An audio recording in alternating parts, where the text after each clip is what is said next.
Esther saves the Jews. Now in the days of Ahasuerus, the Ahasuerus who reigned from India to Ethiopia over 127 provinces, in those days when King Ahasuerus sat on his royal throne in Susa, the capital, in the 3rd year of his reign he gave a feast for all his officials and servants. The army of Persia and Media and the nobles and governors of the provinces were before him, while he showed the riches of his royal glory and the splendor and pomp of his greatness for many days, 180 days. And when these days were completed, the king gave for all the people present in Susa, the citadel, both great and small, a feast lasting for 7 days in the court of the garden of the king's palace. There were white cotton curtains and violet hangings fastened with cords of fine linen and purple to silver rods and marble pillars, and also couches of gold and silver on a mosaic pavement of porphyry, marble, mother of pearl and precious stones. Drinks were served in golden vessels, vessels of different kinds, and the royal wine was lavished according to the bounty of the king. And drinking was according to this edict, there is no compulsion. For the king had given orders to all the staff of his palace to do as each man desired. Queen Vashti also gave a feast for the women in the palace that belonged to King Ahasuerus. On the 7th day, when the heart of the king was merry with wine, he commanded Mehuman, Biztha, Harbona, Bigtha and Abagtha, Zertha and Carcas, the 7 eunuchs who served in the presence of King Ahasuerus, to bring Queen Vashti before the king with her royal crown, in order to show the peoples and the princes her beauty, for she was lovely to look at. But Queen Vashti refused to come at the king's command delivered by the eunuchs. At this the king became enraged, and his anger burned within him. Then the king said to the wise men who knew the times, for this was the king's procedure toward all who were versed in law and judgment, the men next to him being Karshna, Shetha, Admathka, Tarshish, Meas, Marsana, and Memucan, the 7 princes of Persia and Media, who saw the king's face, and sat first in the kingdom, according to the law, what is to be done to Queen Vashti, because she has not performed the command of King Ahasuerus delivered by the eunuchs. Then Memucan said in the presence of the king and the officials, not only against the king has Queen Vashti done wrong, but also against all the officials and all the peoples who are in all the provinces of King Ahasuerus. For the queen's behavior will be made known to all women, causing them to look at their husbands with contempt, since they will say, King Ahasuerus commanded Queen Vashti to be brought before him, and she did not come. This very day the noble women of Persia and Media who have heard of the queen's behavior will say the same to all the king's officials, and there will be contempt and wrath in plenty. If it please the king, let a royal order go out from him, and let it be written among the laws of the Persians and the Medes so that it may not be repealed, that Vashti is never again to come before King Ahasuerus. And let the king give her royal position to another who is better than she. So when the decree made by the king is proclaimed throughout all his kingdom, for it is vast, all women will give honor to their husbands, high and low alike. This advice pleased the king and the princes, and the king did as Memucan proposed. He sent letters to all the royal provinces, to every province in its own script and to every people in its own language, that every man be master in his own household and speak according to the language of his people. After these things, when the anger of King Ahasuerus had abated, he remembered Vashti and what she had done and what had been decreed against her. Then the king's young men who attended him said, Let beautiful young virgins be sought out for the king. And let the king appoint officers in all the provinces of his kingdom to gather all the beautiful young virgins to the harem in Susa the capital, under custody of Haggai, the king's eunuch, who is in charge of the women. Let their cosmetics be given them. And let the young woman who pleases the king be queen instead of Vashti. This pleased the king, and he did so. Now there was a Jew in Susa the citadel whose name was Mordecai, the son of Jair, son of Shimei, son of Kish, a Benjaminite, who had been carried away from Jerusalem among the captives carried away with Jeconiah king of Judah, whom Nebuchadnezzar king of Babylon had carried away.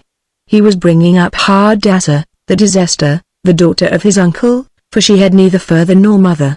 The young woman had a beautiful figure and was lovely to look at, And when her father and her mother died, Mordecai took her as his own daughter. So when the king's order and his edict were proclaimed, and when many young women were gathered in Susa the citadel in custody of Hegai, Esther also was taken into the king's palace and put in custody of Hegai, who had charge of the women. And the young woman pleased him and won his favor. And he quickly provided her with her cosmetics and her portion of food, and with 7 chosen young women from the king's palace, and advanced her and her young women to the best place in the harem. Esther had not made known her people or kindred, for Mordecai had commanded her not to make it known. And every day Mordecai walked in front of the court of the harem to learn how Esther was and what was happening to her. Now when the turn came for each young woman to go in to King Ahasuerus, after being 12 months under the regulations for the women, since this was the regular period of their beautifying, 6 months with oil of myrrh and 6 months with spices and ointments for women. When the young woman went into the king in this way, she was given whatever she desired to take with her from the harem to the king's palace.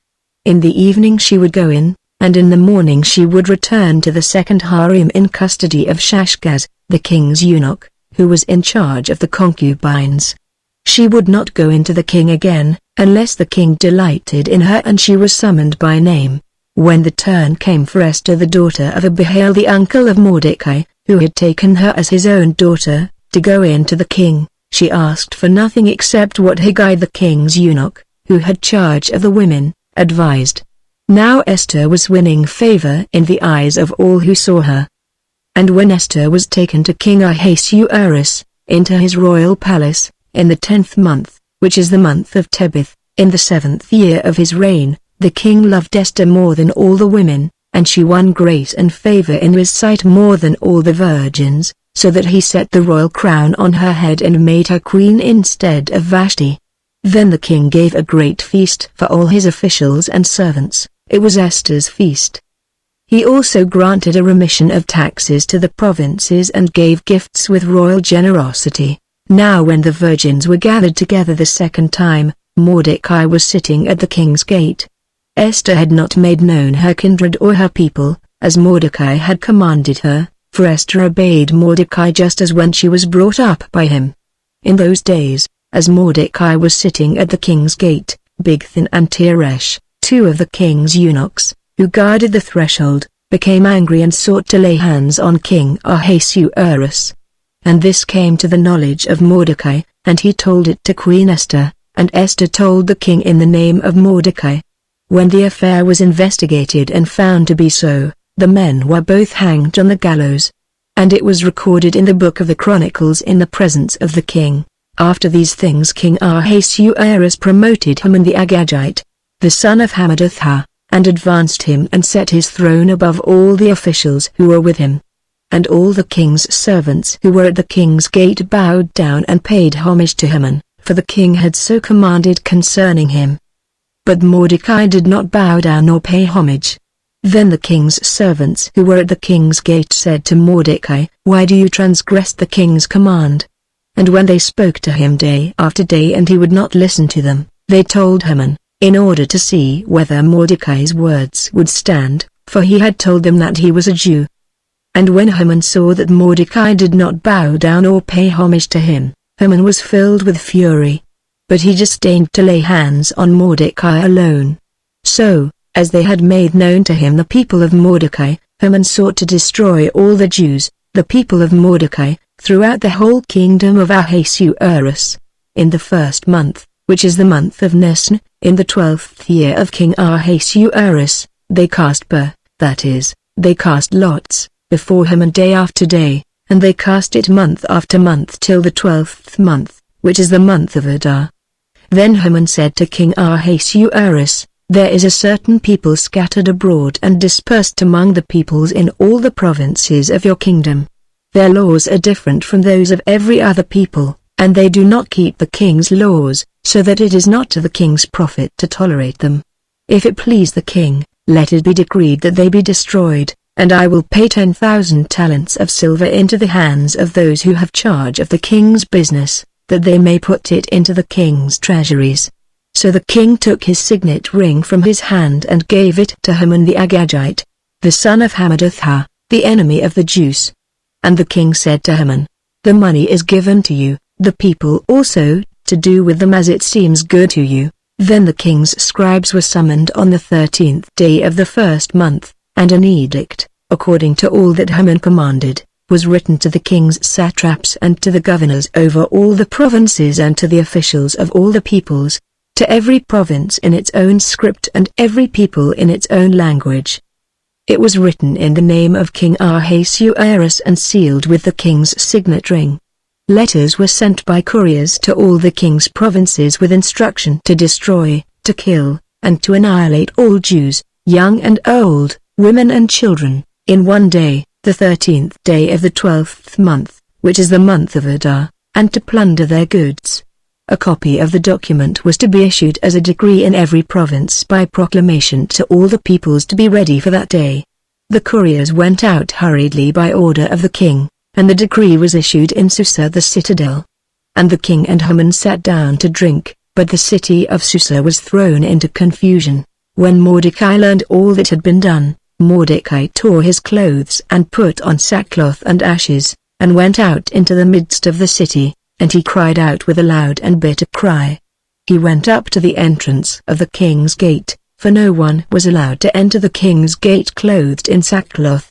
And in every province, wherever the king's command and his decree reached, there was great mourning among the Jews, with fasting and weeping and lamenting, and many of them lay in sackcloth and ashes.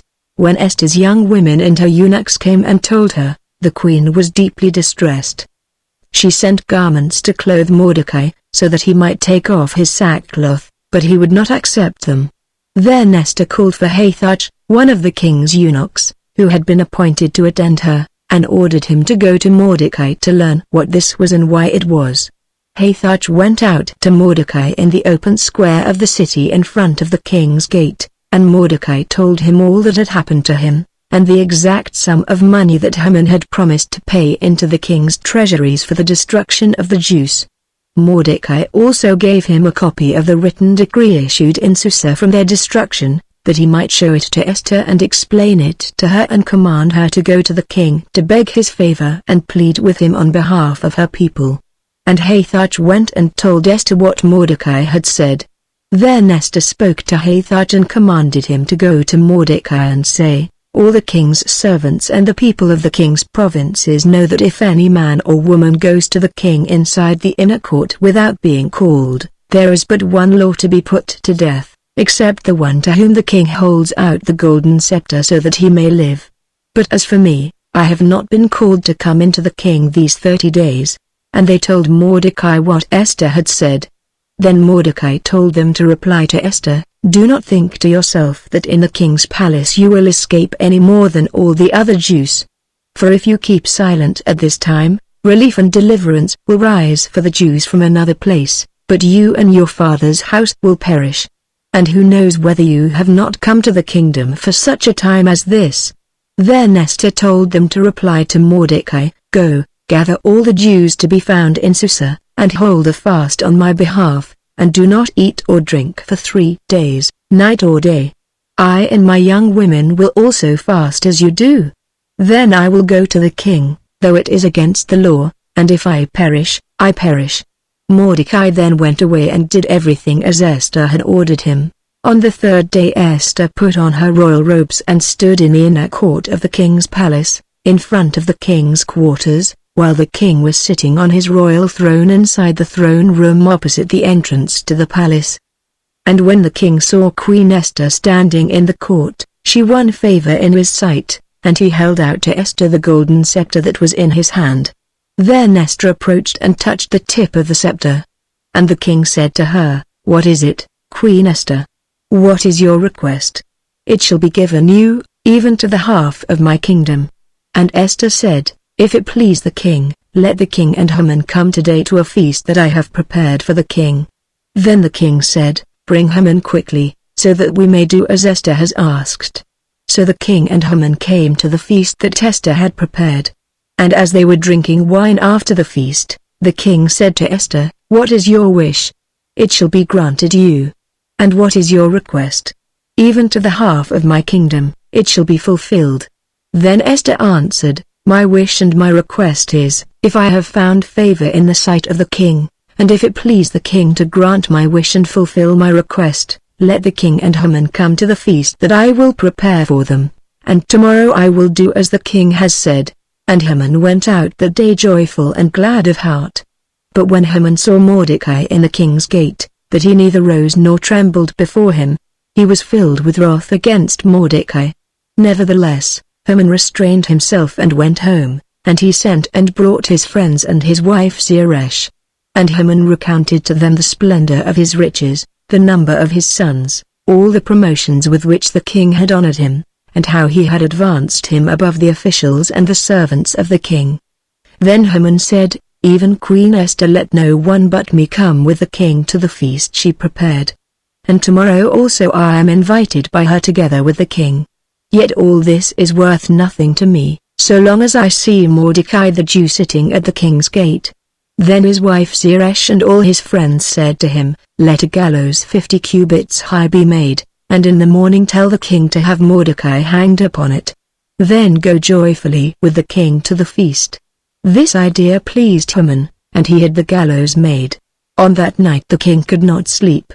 And he gave orders to bring the book of memorable deeds, the Chronicles, and they were read before the king. And it was found written how Mordecai had told about Bigthana and Teresh, two of the king's eunuchs, who guarded the threshold, and who had sought to lay hands on King Ahasuerus. And the king said, "What honor or distinction has been bestowed on Mordecai for this?" The king's young men who attended him said, "Nothing has been done for him." And the king said, "Who is in the court?" Now Haman had just entered the outer court of the king's palace to speak to the king about having Mordecai hanged on the gallows that he had prepared for him. And the king's young men told him, "Haman is there, standing in the court." And the king said, "Let him come in." So Haman came in, and the king said to him, "What should be done to the man whom the king delights to honor?" And Haman said to himself, "Whom will the king delight to honor more than me?" And Haman said to the king, "For the man whom the king delights to honor, let royal robes be brought, which the king has worn, and the horse that the king has ridden, and on whose head a royal crown is set. And let the robes and the horse be handed over to one of the king's most noble officials. Let them dress the man whom the king delights to honor, and let them lead him on the horse through the square of the city, proclaiming before him, 'Thus shall it be done to the man whom the king delights to honor.'" Then the king said to Haman, "Hurry, take the robes and the horse, as you have said, and do so to Mordecai the Jew, who sits at the king's gate. Leave out nothing that you have mentioned." So Haman took the robes and the horse, and he dressed Mordecai and led him through the square of the city, proclaiming before him, "Thus shall it be done to the man whom the king delights to honor." Then Mordecai returned to the king's gate. But Haman hurried to his house, mourning and with his head covered.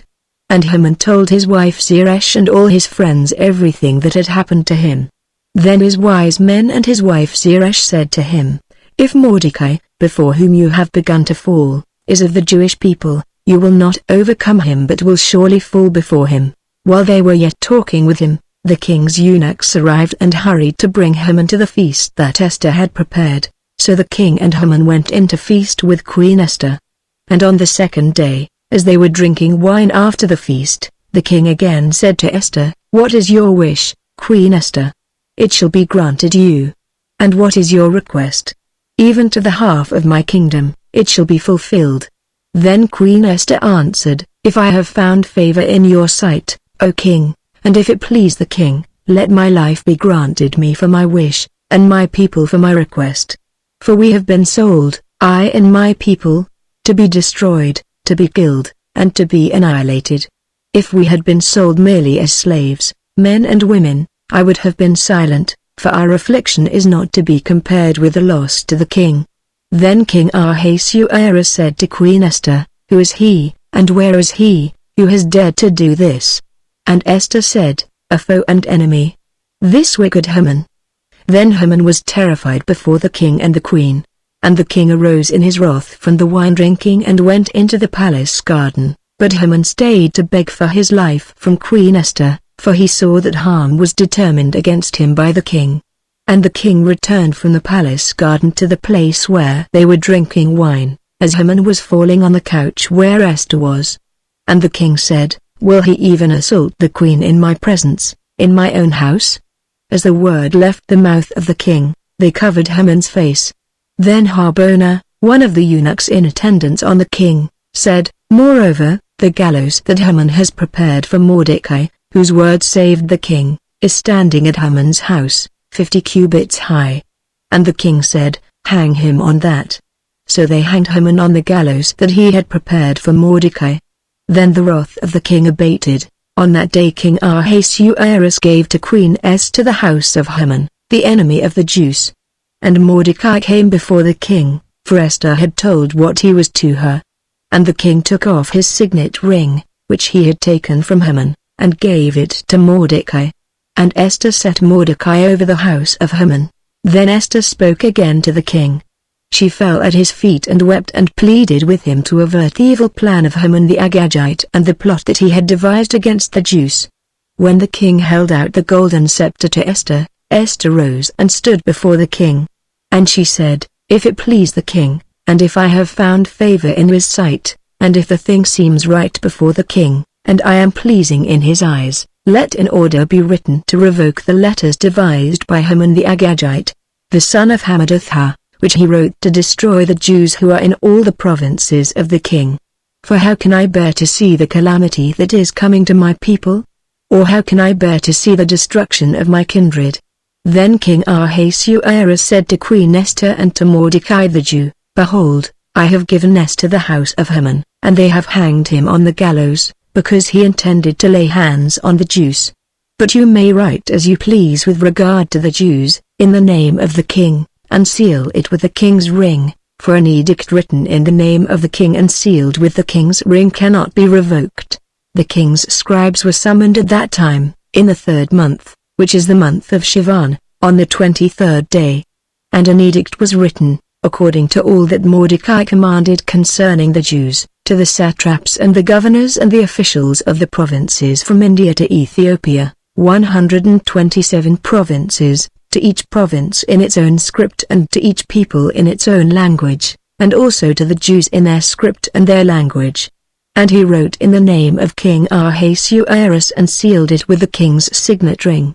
Then he sent the letters by mounted couriers riding on swift horses that were used in the king's service, bred from the royal stud, saying that the king allowed the Jews who were in every city to gather and defend their lives, to destroy, to kill, and to annihilate any armed force of any people or province that might attack them, children and women included, and to plunder their goods, on one day throughout all the provinces of King Ahasuerus, on the 13th day of the 12th month, which is the month of Adar. A copy of what was written was to be issued as a decree in every province, being publicly displayed to all peoples, and the Jews were to be ready on that day to take vengeance on their enemies. So the couriers, mounted on their swift horses that were used in the king's service, rode out hurriedly, urged by the king's command. And the decree was issued in Susa the citadel. Then Mordecai went out from the presence of the king in royal robes of blue and white, with a great golden crown and a robe of fine linen and purple, and the city of Susa shouted and rejoiced. The Jews had light and gladness and joy and honor. And in every province and in every city, wherever the king's command and his edict reached, there was gladness and joy among the Jews, a feast and a holiday. And many from the peoples of the country declared themselves Jews, for fear of the Jews had fallen on them. Now in the 12th month, which is the month of Adar, on the 13th day of the same, when the king's command and edict were about to be carried out, on the very day when the enemies of the Jews hoped to gain the mastery over them, the reverse occurred. The Jews gained mastery over those who hated them. The Jews gathered in their cities throughout all the provinces of King Ahasuerus to lay hands on those who sought their harm. And no one could stand against them, for the fear of them had fallen on all peoples. All the officials of the provinces and the satraps and the governors and the royal agents also helped the Jews, for the fear of Mordecai had fallen on them. For Mordecai was great in the king's house, and his fame spread throughout all the provinces, for the man Mordecai grew more and more powerful. The Jews struck all their enemies with the sword, killing and destroying them, and did as they pleased to those who hated them.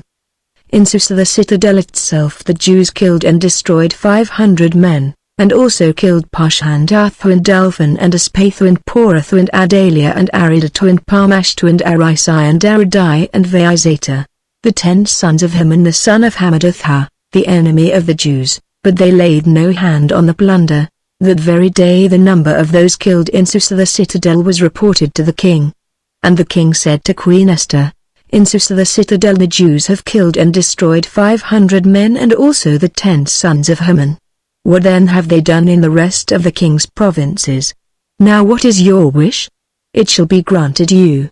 And what further is your request? It shall be fulfilled." And Esther said, "If it please the king, let the Jews who are in Susa be allowed tomorrow also to do according to this day's edict. And let the 10 sons of Haman be hanged on the gallows." So the king commanded this to be done. A decree was issued in Susa, and the 10 sons of Haman were hanged. The Jews who were in Susa gathered also on the 14th day of the month of Adar, and they killed 300 men in Susa, but they laid no hands on the plunder. Now the rest of the Jews who were in the king's provinces also gathered to defend their lives, and got relief from their enemies and killed 75,000 of those who hated them. But they laid no hands on the plunder. This was on the 13th day of the month of Adar. And on the 14th day they rested and made that a day of feasting and gladness. But the Jews who were in Susa gathered on the 13th day and on the 14th, and rested on the 15th day, making that a day of feasting and gladness. Therefore the Jews of the villages, who live in the rural towns, hold the 14th day of the month of Adar as a day for gladness and feasting, as a holiday, and as a day on which they send gifts of food to one another. And Mordecai recorded these things and sent letters to all the Jews who were in all the provinces of King Ahasuerus, both near and far, obliging them to keep the 14th day of the month Adar and also the 15th day of the same, year by year, as the days on which the Jews got relief from their enemies, and as the month that had been turned for them from sorrow into gladness and from mourning into a holiday, that they should make them days of feasting and gladness, days for sending gifts of food to one another and gifts to the poor. So the Jews accepted what they had started to do, and what Mordecai had written to them. For Haman the Agagite, the son of Hammedatha, the enemy of all the Jews, had plotted against the Jews to destroy them, and had cast that is, cast lots, to crush and to destroy them. But when it came before the king, he gave orders in writing that his evil plan that he had devised against the Jews should return on his own head, and that he and his sons should be hanged on the gallows. Therefore they called these days Purim, after the term Pur. Therefore, because of all that was written in this letter, and of what they had faced in this matter, and of what had happened to them, the Jews firmly obligated themselves and their offspring and all who joined them, that without fail they would keep these 2 days according to what was written and at the time appointed every year, that these days should be remembered and kept throughout every generation, in every clan, province, and city, and that these days of Purim should never fall into disuse among the Jews, nor should the commemoration of these days cease among their descendants. Then Queen Esther, the daughter of Abihail, and Mordecai the Jew gave full written authority, confirming this second letter about Purim. Letters were sent to all the Jews, to the 127 provinces of the kingdom of Ahasuerus, in words of peace and truth, that these days of Purim should be observed at their appointed seasons, as Mordecai the Jew and Queen Esther obligated them, and as they had obligated themselves and their offspring, with regard to their fasts and their lamenting. The command of Queen Esther confirmed these practices of Purim, and it was recorded in writing. King Ahasuerus imposed tax on the land and on the coastlands of the sea. And all the acts of his power and might, and the full account of the high honor of Mordecai, to which the king advanced him, are they not written in the book of the Chronicles of the kings of Media and Persia? For Mordecai the Jew was second in rank to King Ahasuerus, and he was great among the Jews and popular with the multitude of his brothers, for he sought the welfare of his people and spoke peace to all his people.